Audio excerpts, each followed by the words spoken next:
আসসালামু আলাইকুম। কেমন আছেন আমার সকল প্রিয় আপু ভাই আঙ্কেল আন্টিরা? আশা করি যে যেখানে আছেন সবাই মহান আল্লাহর রহমতে ভালো আছেন, সুস্থ আছেন, নিরাপদে আছেন। আলহামদুলিল্লাহ আমরাও আল্লাহর রহমতে বেশ ভালো আছি। নতুন আরও একটি ব্লগ ভিডিও নিয়ে আপনাদের মাঝে আবারও চলে এসেছি। আশা করি আজকের এই ভিডিওটি আপনাদের কাছে বেশ ভালো লাগবে।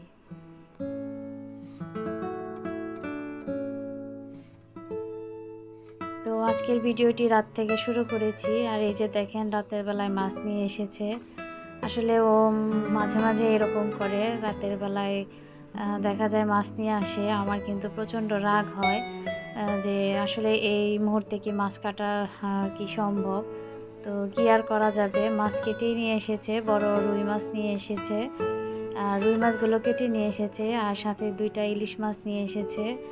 তো চিন্তা করলাম যে না, এইভাবে রেখে দিলে দেখা যায় যে পরে এই রক্ত মাখা আর কি এইভাবে রেখে দিলে পরে আর কি খারাপ লাগে, মানে পরিষ্কার করতে। তো এটা যদি প্রথম দিকে ধুয়ে ফেলা হয় তাহলে কিন্তু বেশ ভালো লাগে পরে। তো ভাবলাম যেহেতু কাটাকাটির ঝামেলা নেই, তো মাছগুলোকে ধুয়ে ফেলি। তো এখন কিন্তু ঘড়ির কাঁটাতে প্রায় 11টা বাজে। তো ওই টাইমে আর কি মাছ নিয়ে এসেছে। তো আমার কিন্তু সব কাজ হয়ে গেছিল, তো আবার সেই নতুন করে কাজ করা লাগছে।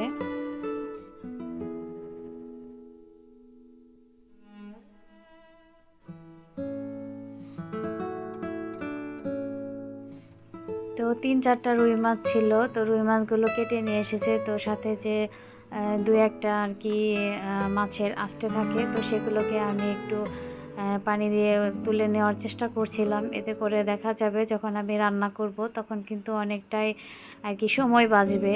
তো একটা একটা করে সবগুলো আর কি বেছে বেছে ময়লা তুলে ফেলে তারপরে আর কি এখানে একটা বোলের মধ্যে রেখে দিচ্ছি।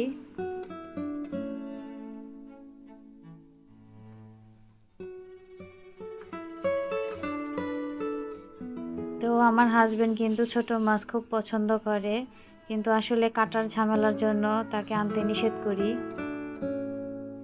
ছোট মাছ কাটতে আমার ভীষণ বিরক্ত লাগে, কিন্তু খেতে কিন্তু খুব ভালো লাগে।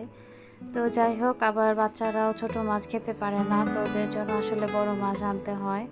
যেহেতু ছোট মাছে কাঁটা আছে, তো বিশেষ করে আমার ছোট বাবুটা তো আরও খেতে পারে না, তো এই জন্য আর কি বড় মাছ আনতে হয়। তো সেই পুরনো কথাটি আবারও আপনাদের কাছে মনে করে দিচ্ছি যে আপনারা যারা আমার ভিডিওতে একটি ক্লিক করেছেন, আমার ভিডিওতে যারা একটি লাইক দিতে ভুলে গিয়েছেন, প্লিজ অবশ্যই আমার ভিডিওতে একটি লাইক দিয়ে দিবেন আর ফুল ভিডিওটি কন্টিনিউ করবেন।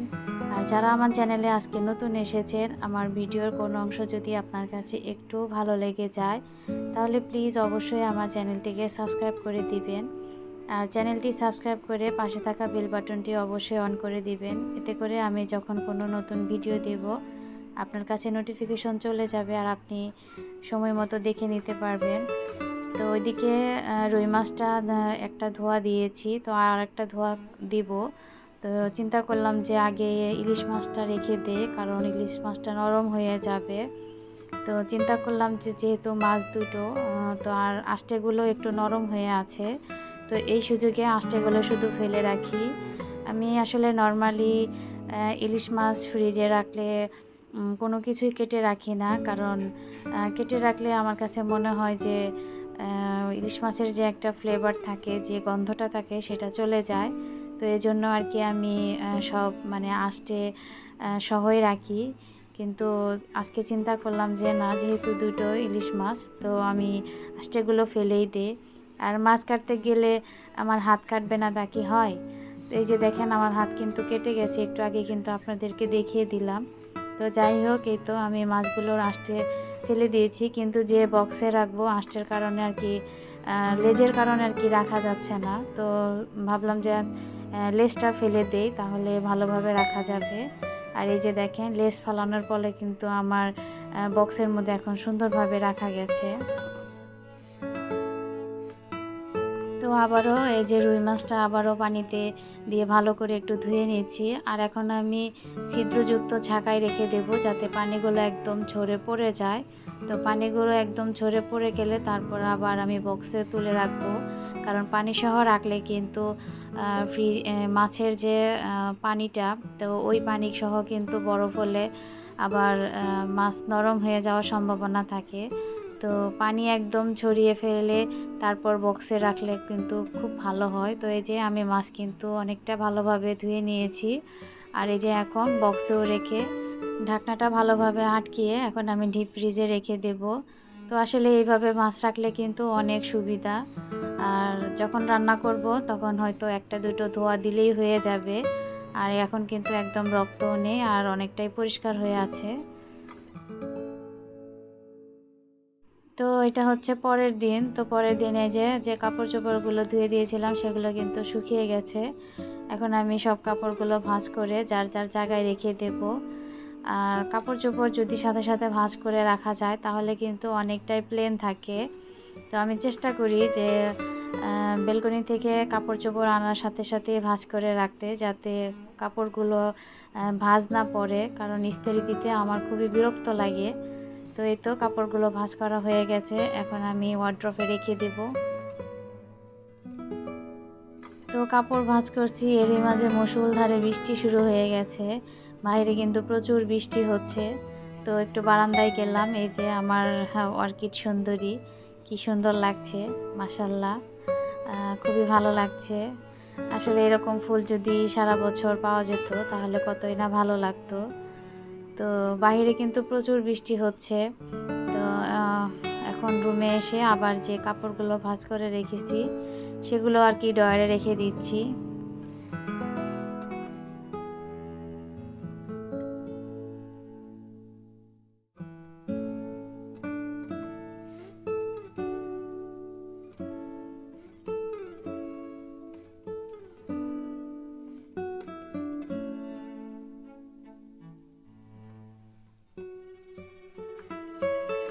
তো কাপড়গুলো ড্রয়ারে রেখে আবারও বারান্দায় চলে এসেছি। এই যে দেখেন কি পরিমাণে বৃষ্টি হচ্ছে। তো মেয়ে তো স্কুলে গিয়েছে, ওকে আবার আনতে যেতে হবে। আর ভালোই বৃষ্টি হয়েছে, প্রায় 2-3 ঘন্টার মতো বৃষ্টি হয়েছে। আর এই যে আমার গাছগুলোর অবস্থা, তো পর্তুলিকা গাছগুলো কিন্তু খুবই সতেজ লাগছিল বৃষ্টিতে। তো মাসাল্লাহ দিলে গাছগুলো ভালো হচ্ছে, হয়তো কোনো সময় মানে যখন ফুল ফুটবে তখন দেখতে আরও বেশি ভালো লাগবে। তো এটা হচ্ছে একদম মাগরিবের আগ দিয়ে। তো স্কুল থেকে মেয়েকে নিয়ে বাসায় এসেছি, তো আমি আজকে রান্না বাড়া করে যেতে পারিনি। তো এখন আর কি রান্না করব। তো এই যে চুলায় ভাত বসিয়ে দিয়েছি, আর সাথে মাছটাও ভেজে নেব। তো মাছ ভাজার জন্য আমি চুলায় একটি কড়াই দিয়ে কড়াইটি গরম হতে দিচ্ছি, কারণ কড়াই যদি ভালোভাবে গরম হয় তাহলে কিন্তু মাছগুলো সুন্দরভাবে ওঠে। তো কড়াইটা একটু গরম হয়েছে, তারপর আর কি তেল দিয়ে দিচ্ছি। আর এই যে দেখেন চুলায় যেটুকু আগুন আছে, মানে এই আগুনটাও যদি থাকে তাহলেও কিন্তু রান্নাগুলো হয়ে যায়। তো দুপুরে কিন্তু একদমই আমার গ্যাসের চুলা জ্বলে না, আর এই জন্য আসলে রান্নাও করতে পারিনি। আর আমার হাজব্যান্ড ইলেকট্রিক চুলায় রান্না করলে খুব একটা খেতেও চায় না। তো এই জন্য আর কি আজকে রান্না করতে দেরি হয়ে গেল।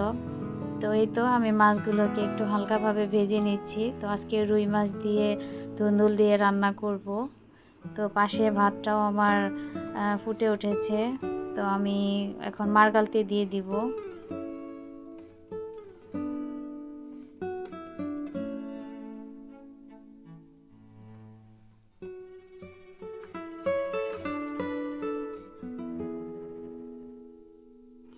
আর আমি এভাবে সিঙ্কের উপরে ভাতের মার গালি, কারণ সিঙ্কের ভিতরে কিন্তু অনেক রকমের ময়লা থাকে, যার কারণে আসলে মাঝে মাঝে গরম পানি দিতে হয়।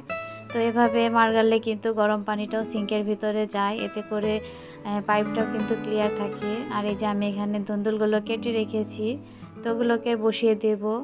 তো যেহেতু ভাত রান্না হয়ে গেছে, তো এই জন্য মাছ ভাজার চুলাটা চেঞ্জ করে দিলাম। আর এই পাশের চুলায় আমি ধুন্দুলের জন্য আর কি পেঁয়াজ ভেজে নেব। তো মেয়ে যেহেতু সারাদিন স্কুলে ছিল, ওর প্রচণ্ড খিদে পেয়েছিল। তো ওর জন্য আরও একটু তাড়াহুড়া করছিলাম যাতে ভাতটা হয়ে মাছ ভাজা দিয়েও ভাতটা দিতে পারি। কারণ দুপুরবেলা কিন্তু ওইরকম ভারী খাবার খায় না। তো স্কুল থেকে যখন বাসায় আসে তখন কিন্তু প্রচুর ক্ষুধা লাগে। তো ওকে মাছ ভেজে 2টো মাছ দিয়ে আর কি ভাত আগে দিয়ে দিয়েছি। তো বলছিলাম একটু তাড়াতাড়ি করো, যেহেতু ওর আবার আরবি মিস আসবে। তো আরবি মিস আসলে 7টা 7:30টার দিকে আসে। তো এই জন্য একটু তাড়াও দিচ্ছিলাম যে তাড়াতাড়ি খাও। আর এই তো আমি এখন মশলা দিয়ে আর কি তরকারিটা ভালোভাবে মিশিয়ে নিচ্ছি মশলার মধ্যে।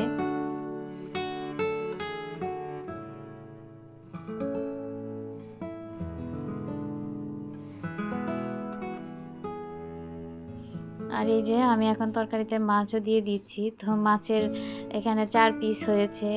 কারণ মেয়ের মাছ এত ভালো লেগেছিল যে সে মাছ ভাজা দিয়েই ভাত খেয়েছে। তো বললাম ঠিক আছে খাক, সমস্যা নেই। তো এই তো আমার রান্না কিন্তু শেষের দিকে। আমি এই যে চুলাটা বন্ধ করে দিচ্ছি। তো ভয়েস যেহেতু পরে দিচ্ছি, তো তরকারিটা কিন্তু বেশ মজা হয়েছিল।